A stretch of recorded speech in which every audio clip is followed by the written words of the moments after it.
बाग के मदरसे में कारी का मासूम तालिब इल्म पर बेईमाना तशद्दुद, कुरान मजीद की बेहुरमती, FIR दर्ज, कारी गिरफ्तार।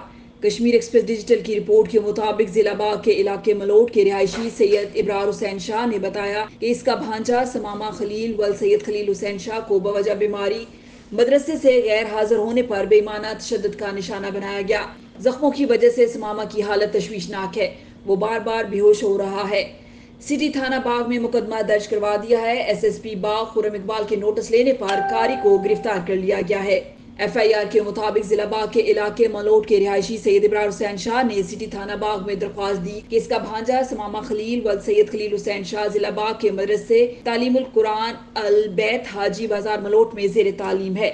गुज़श्ता दिनों अपेंडिक्स के आर्जा में मुब्तला होने के बायस अस्पताल में जेर इलाज था और ऑपरेशन होने की वजह से मदरसे से गैर हाजिर था। गुज़श्ता सुबह समामा खलील जब मदरसे पहुंचा तो कारी जाकिर खान ने बेईमाना तशद्दुद का निशाना बनाया।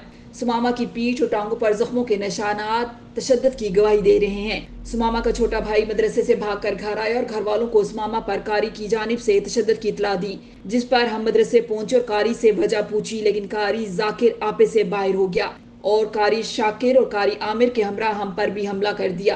टेबल उठाकर हमजा को मारा, जिसकी वजह से हमजा के माथे और आंख के ऊपर जख्म आए। इसी दौरान कुरान मजीद की भी बेहुरमती की गई।